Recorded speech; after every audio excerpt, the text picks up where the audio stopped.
N99 news కి స్వాగతం. Bulletin లో హెడ్లైన్స్ చూద్దాం. సిద్దిపేట కలెక్టరేట్ వద్ద మాజీ మంత్రి Harish Rao press meet.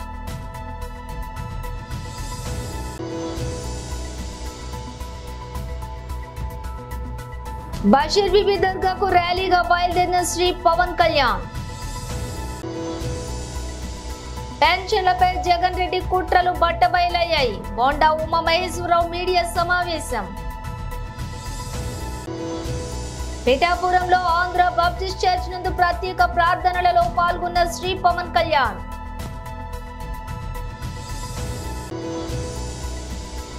Agency ప్రాంతాల్లో ఎండాకాలం వచ్చిందంటే ఇప్ప పూల పండుగ వాతావరణం.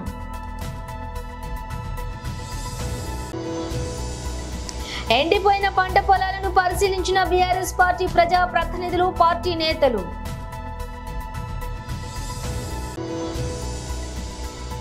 మంత్రి సహా 2 కాంగ్రెస్ నేతలకు లీగల్ నోటీసులు పంపిస్తా కేటీఆర్. సిద్దిపేట కలెక్టరేట్ వద్ద మాజీ మంత్రి Harish Rao press meet.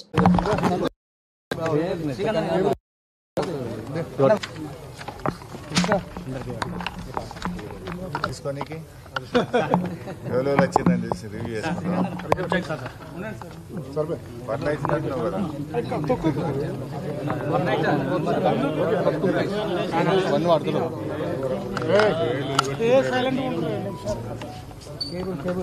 Start చేయమంటాం.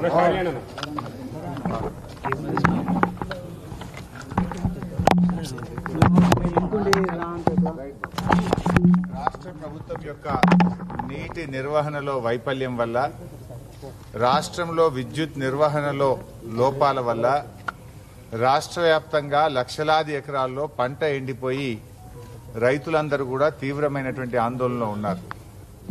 ఈ రాష్ట్ర కరువును నివారించే ప్రయత్నాలు చేయకుండా కరువును పెంచి రాష్ట్రాన్ని అపాయంలోకి, రైతాంగాన్ని అపాయంలోకి నెట్టేటువంటి ప్రయత్నం చేస్తూ ఉంది. ఈ నిద్రపోతున్నటువంటి ప్రభుత్వాన్ని తట్టి లేపాలని, రాష్ట్రంలో రైతుల్ని వెంటనే ఆదుకోవాలని చెప్పి బీఆర్ఎస్ పార్టీ అధ్యక్షులు కేసీఆర్ గారు ఇచ్చిన పిలుపు మేరకు అన్ని జిల్లా కేంద్రాల్లో ఈరోజు కలెక్టర్లకు బీఆర్ఎస్ పార్టీ పక్షాన మేము రిప్రజెంటేషన్ చేయడం జరిగింది. ముఖ్యంగా ఈ రాష్ట్ర ప్రభుత్వ తీరు ఎట్లా ఉందంటే, దొంగలు పడ్డాక 6 నెలల కుక్కలు మొరిగినట్టు ఇవాళ కేసీఆర్ గారు పొలం బాట పట్టిన తర్వాత కంటి తుడుపు చర్యలు ప్రారంభించారు.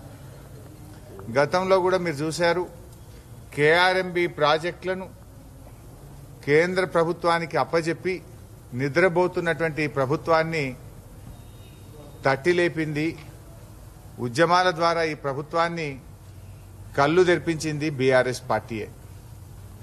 ఈరోజు ఇప్పుడు కరువుపై కూడా కేసీఆర్ గారు పొలం బాట బట్టి కాలు బయట పెట్టినాకనే ఈ ప్రభుత్వం దిద్దుబాటు చర్యలు ప్రారంభించింది. మీరు చూస్తే నిన్న కాళేశ్వరం ప్రాజెక్టులో భాగంగా గాయత్రి పంప్ హౌస్ నుంచి వరద కాలువకు నీళ్లు విడుదల చేయడం జరిగింది. అదేవిధంగా సాగర్ ఆయకట్టుకు కూడా నిన్న నీళ్లు విడుదల చేశారు. ఇది ఎప్పుడు చేసిండ్రు? కేసీఆర్ గారు నల్గొండ జిల్లా బషీర్ బీబీ దర్గాకు ర్యాలీగా బయలుదేరిన శ్రీ పవన్ కళ్యాణ్.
ప్రముఖ వ్యక్తి న్యూఢిల్లీలోని ఏఐసిసి ప్రధాన కార్యాలయంలో భారత జాతీయ కాంగ్రెస్లో చేరారు.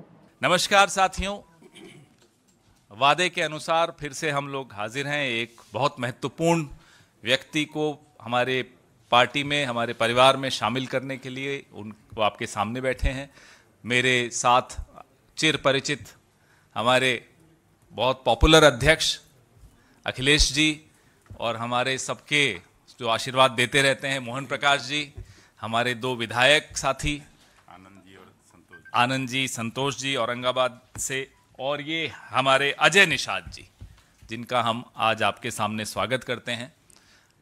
जिनका जन्म ही 2 अक्टूबर को हुआ हो, वो भाजपा में क्या कर रहे थे अब तक हमें ये नहीं समझ में आया। तो आपका हम स्वागत करेंगे औपचारिक रूप से, लेकिन उससे पहले मैं अखिलेश जी से निवेदन करूंगा कि अजय निषाद जी के विषय में, वहाँ के राजनीतिक परिप्रेक्ष्य के विषय में आपसे 2 शब्द कहें। मित्रों, आप सभी को मालूम है मुजफ्फरपुर से इनके पिताजी 4 बार कैप्टन जयनारायण निषाद साहब हम लोगों के भी नेता थे, और ईबीसी की आज बात जो शुरू हुई है तो इनके पिताजी से शुरू हुआ था। बिहार के राजनीति में जो रिलेवेंस हुआ ईबीसी का, वो उनकी वजह से हुआ, और लगातार 4 बार के बाद ये 2014 का चुनाव जीते, 2019 का चुनाव जीते। उसके बाद अच्छा कहा आपने कि ये भाजपा में क्यों थे। इनके पिताजी लगातार भाजपा के वसूलों के खिलाफ उन्होंने काम किया, और ये भी थे जरूर वहाँ, लेकिन घुटन में ही रहते थे। कई बार बात होती थी, इसलिए कांग्रेस परिवार में मैं इनका स्वागत करता हूँ, और मुझे पूरी उम्मीद है कि इनके आने से पूरा मुजफ्फरपुर के इलाके में, दरभंगा, मधुबनी, चंपारण के इलाके में न केवल ईबीसी वोट हम लोगों की तरफ आएगा, बल्कि इनके व्यक्तित्व और कृतित्व से निश्चित रूप से कांग्रेस संगठन को भी मजबूती मिलेगी। धन्यवाद। एक sitting MP Bharatiya Janata party के पार्टी ज्वाइन करें कांग्रेस पार्टी, आप समझ लीजिए हवा किधर चल रही है। इससे ज्यादा बोलना उचित नहीं है। मोहन प्रकाश जी, मैं आपसे आग्रह करूंगा। नहीं, आपको बोलना चाहिए। मित्रों, सबको तो नमस्कार हो गया है ना? हो गया, क्योंकि पिछली बार किसी ने शिकायत की थी, तो नमस्कार आप सब लोगों को। मित्रों, अब जैसा हमारे प्रदेश अध्यक्ष अखिलेश जी ने आपको बताया कि इनके पिताजी 4 बार और 2 बार ये संसद सदस्य रहे हैं। सिर्फ इतना नहीं, समाजवादी आंदोलन के और दलित, शोषित, पीड़ित और अति पिछड़ों के आवाज़ उठाने वाले वो रहे हैं, और ये भी उन्हीं के नक्शे कदम पर। పెన్షన్లపై జగన్ రెడ్డి కుట్రలు బట్టబయలయ్యాయి. బోండా ఉమామహేశ్వరరావు మీడియా సమావేశం. అందరికీ నమస్కారం. రాష్ట్రంలో జగన్మోహన్ రెడ్డి ఓటమి ఖాయమైపోయినటువంటి వైసీపీ ఇవాళ అనేకమైనటువంటి అక్రమాలకి పాల్పడుతూ ఉంది. ఈరోజు విపరీతమైనటువంటి ఎండలు దాదాపు విజయవాడ నగరంలో కానీ, అలాగే రాష్ట్రంలో విశాఖపట్నం కానీ, రాయలసీమ కానీ అన్ని ఊళ్ళలో కూడా విపరీతమైన టెంపరేచర్స్ పెరిగినటువంటి ఈ దశలో పింఛనుదారులతో జగన్మోహన్ రెడ్డి రాక్షస రాజకీయ క్రీడ ఆడుతున్నాడు.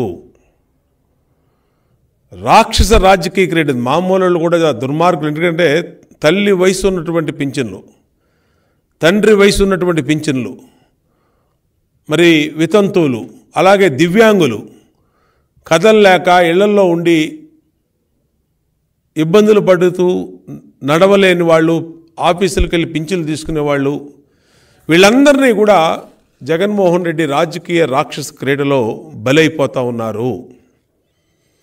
2 నెలలు వాళ్ళ జీవితాలతో ఆడుకుంటూ ఉన్నాడు. 2 నెలలు ఏప్రిల్ 1వ తారీఖు ఇవ్వాల్సిన పింఛను సాక్షి పేపర్లో 3 నుంచి పింఛను పెంపర్లని పంపిణీ అని వేశారు. మరి 3 నుంచి పంపిణీ అన్నప్పుడు ఎందుకు మీరు డోర్ టు డోర్ ఇవ్వటం లేదు?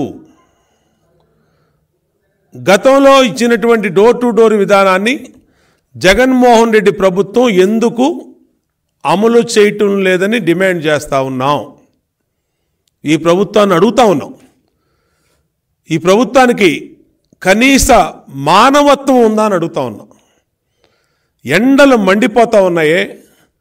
తల్లి లాంటి వయసున్న వాళ్ళు, తండ్రి లాంటి వయసున్న వాళ్ళు, భర్తల్ని కోల్పోయిన వితంతువులు, అక్కలు, చెల్లెళ్ళు, అలాగే దివ్యాంగులు, వీళ్ళు నీ రాక్షస క్రీడలో ఇవాళ సచివాలయాల దగ్గరికి వెళ్ళాలా? ఎందుకు వెళ్ళాలి సచివాలయాల దగ్గరికి? సచివాలయాల దగ్గరికి ఎందుకు తీసుకెళ్ళాలి వాళ్ళని? నేను అడుగుతా ఉన్నా. సాక్షి పత్రికలో విష ప్రచారాలు చేస్తూ ఉన్నారు. ఈ విష ప్రచారాల్లో రాజకీయ ప్రతిపక్ష పార్టీలంట ఎలక్షన్ కమిషన్ చెప్పినాయంట, ఎలక్షన్ కమిషను ఆపిచ్చారంట. అంటే మేము అడుగుతా ఉన్నాం, నువ్వు ముఖ్యమంత్రి, ఆపద్ధరం ముఖ్యమంత్రివైనా నువ్వు ఇంకా నీకు 40 రోజులు నువ్వు ఆపద్ధరం ముఖ్యమంత్రిగా కొనసాగుతావు. నువ్వు స్పష్టమైన ఆదేశాలు ఎందుకు ఇవ్వటం లేదు జగన్ రెడ్డి?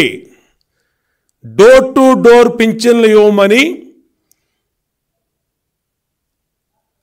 పింఛన్దారులందరికీ ఇంటి దగ్గరికి ఇవ్వమని ఎందుకు నువ్వు స్పష్టమైన ఆదేశాలు ఇవ్వటం లేదు అని ముఖ్యమంత్రిని ప్రశ్నిస్తా ఉన్నాం. ఎలక్షన్ కమిషన్ ఏం చెప్పింది? నువ్వు వాలంటీర్ని నీ రాజకీయ ప్రయోజనాల కోసం వాడుకుంటా ఉన్నావు, నీ వైసీపీ ప్రచార కార్యక్రమాల్లో వాడుకుంటా ఉన్నావు, అది తప్పు. కాబట్టి డీటెయిల్స్ చూస్తే రానున్న ఎన్నికల్లో కాకినాడ జిల్లా పిఠాపురం నుంచి బరిలోకి దిగుతున్న జనసేన అధినేత పవన్ కళ్యాణ్ ఈ ఉదయం స్థానిక ఆంధ్ర బాప్టిస్ట్ చర్చిలో ప్రత్యేక ప్రార్థనలు చేశారు. ప్రార్థనల అనంతరం యు కొత్తపల్లి మండలంలో పొన్నాడలో బషీర్ బీబీ దర్గాకు బయలుదేరారు. ఆ తర్వాత ఉప్పాడ కొత్తపల్లిలో మహిళలతో సమావేశం అవుతారు. కాగా పిఠాపురంలో పవన్ 4వ రోజు పర్యటనలో బిజీగా గడుపుతున్నారు. పవన్ నేడు పిఠాపురం పర్యటనను ముగించుకుని రేపు తెనాలి వెళ్తారు. 4న నెల్లిమర్ల, 5న అనకాపల్లి, 6న యలమంచిలి, 7న పెందుర్తి, 8న కాకినాడ రూరల్ నియోజకవర్గాల్లో ప్రచారం నిర్వహిస్తారు. 9న ఉగాది సందర్భంగా పిఠాపురంలో నిర్వహించే వేడుకల్లో పాల్గొంటారు. 10 రాజోలు, 11న గన్నవరం, 12న రాజానగరం బహిరంగ సభల్లో పాల్గొంటారు పవన్.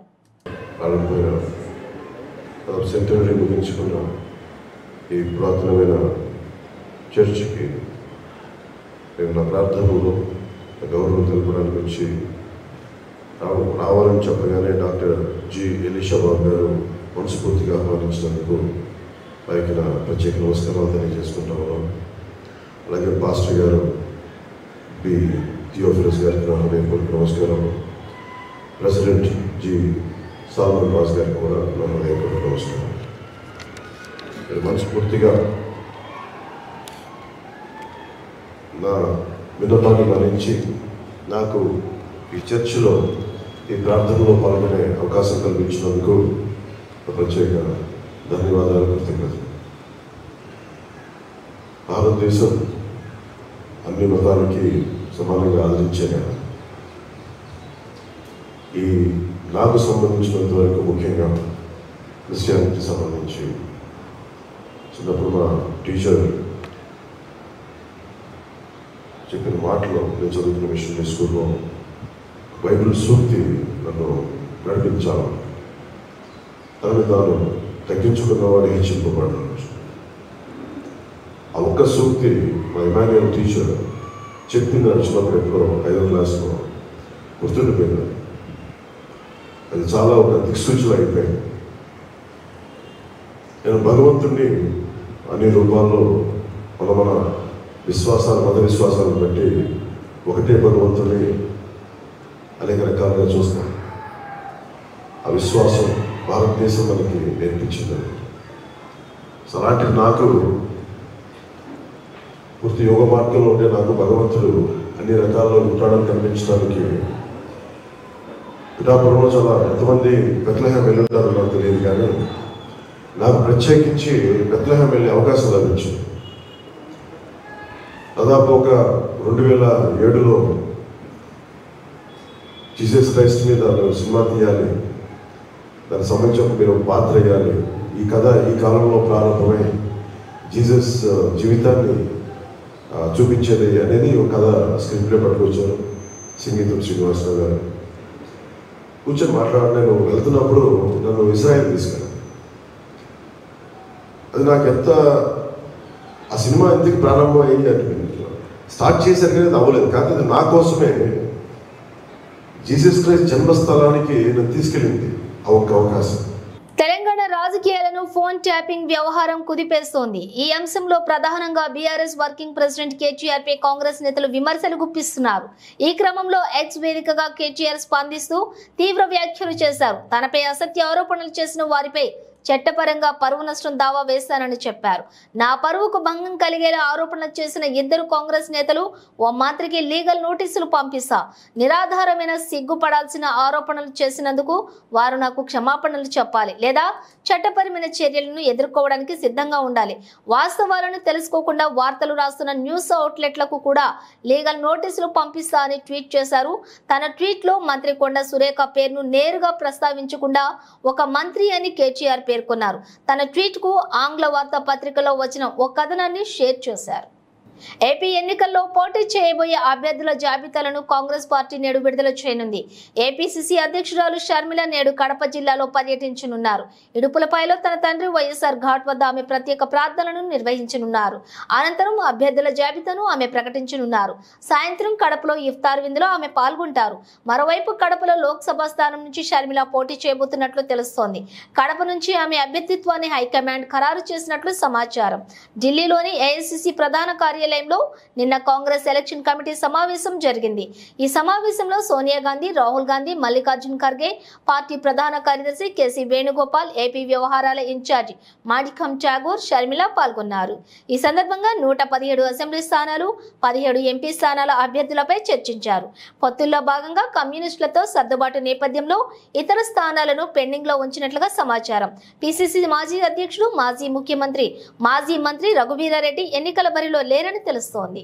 భద్రాద్రి కొత్తగూడెం జిల్లా చెర్ల ఏజెన్సీలో జోరుగా సేకరణ, అడవుల్లో పండుగ వాతావరణం, ఉపాధి పొందుతున్న గిరిజనులు, విప్ప పూలను సేకరిస్తున్న గిరిజనులు. ఏజెన్సీలో ఎండాకాలం వచ్చిందంటే ఇప్ప పూలతో సందడితో కూడిన పండుగ వాతావరణం కనిపిస్తోంది.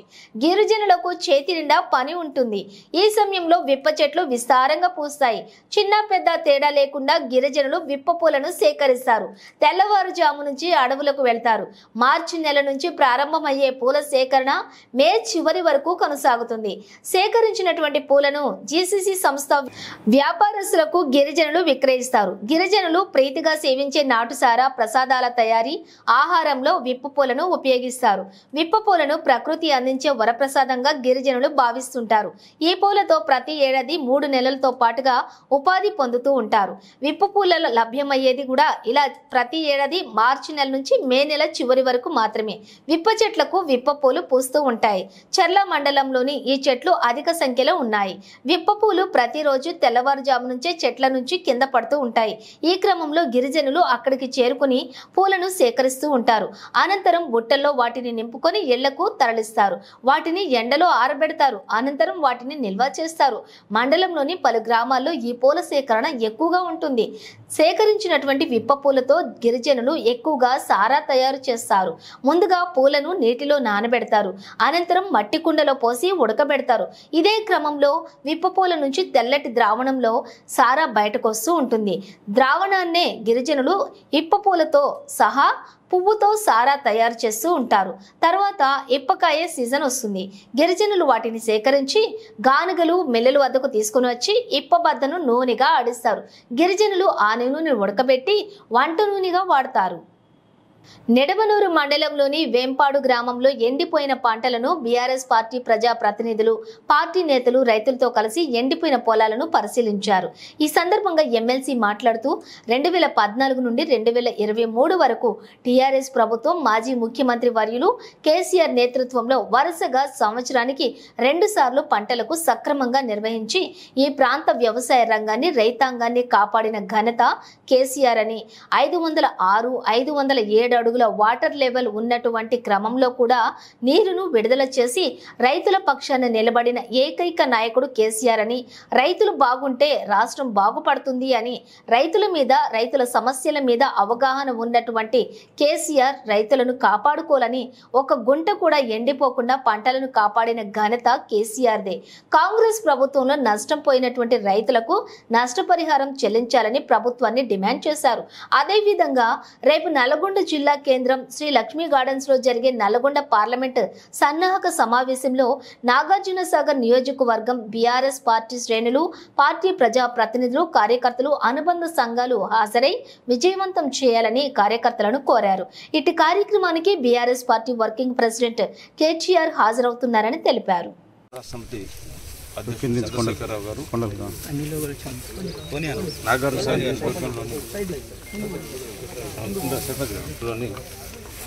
వేంపాడు గ్రామంలో ఎండినటువంటి పంట పొలాలను రిసీవ్ చేయడానికి కార్యక్రమం ఉండే.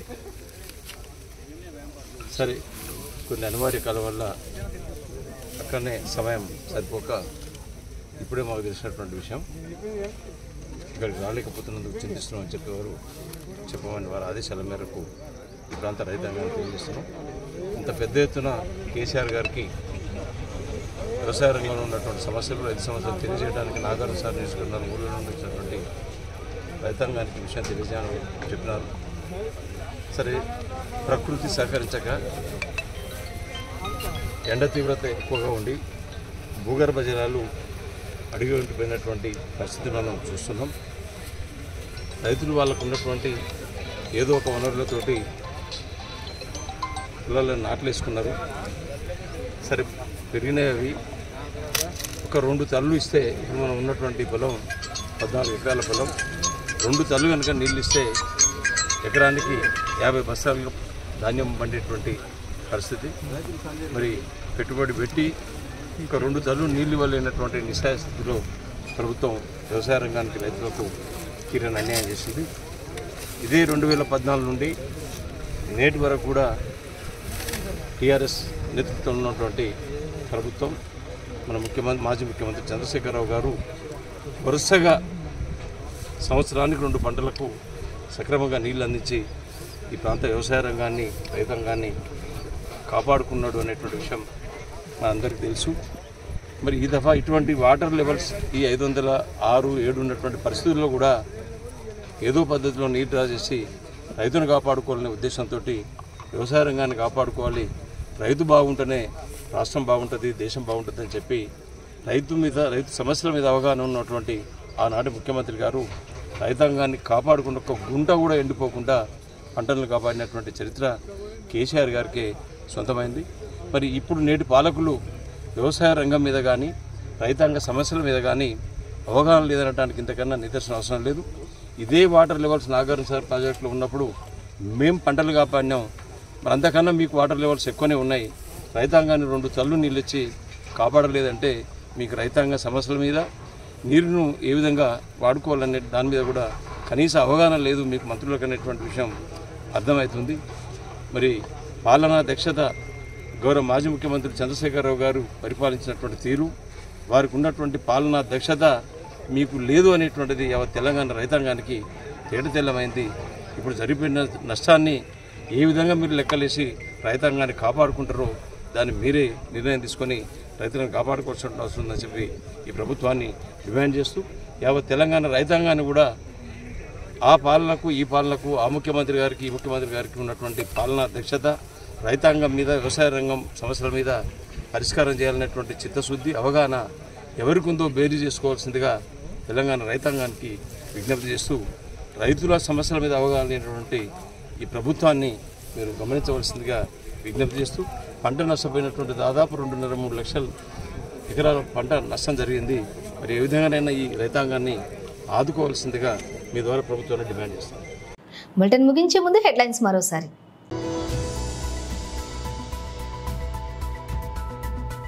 బషీర్ బీబీ దర్గాకు ర్యాలీగా బయలుదేరిన శ్రీ పవన్ కళ్యాణ్. సిద్దిపేట కలెక్టరేట్ వద్ద మాజీ మంత్రి హరీష్ రావు ప్రెస్ మీట్.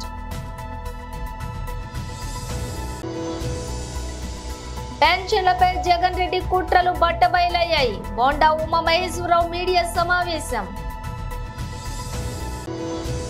పిఠాపురంలో ఆంధ్ర బాప్టిస్ట్ చర్చ్ నందు ప్రత్యేక ప్రార్థనలలో పాల్గొన్న శ్రీ పవన్ కళ్యాణ్.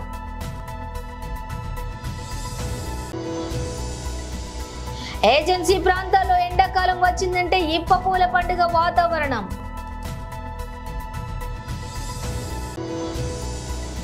ఎండిపోయిన పంట పొలాలను పరిశీలించిన బీఆర్ఎస్ పార్టీ ప్రజా ప్రతినిధులు, పార్టీ నేతలు.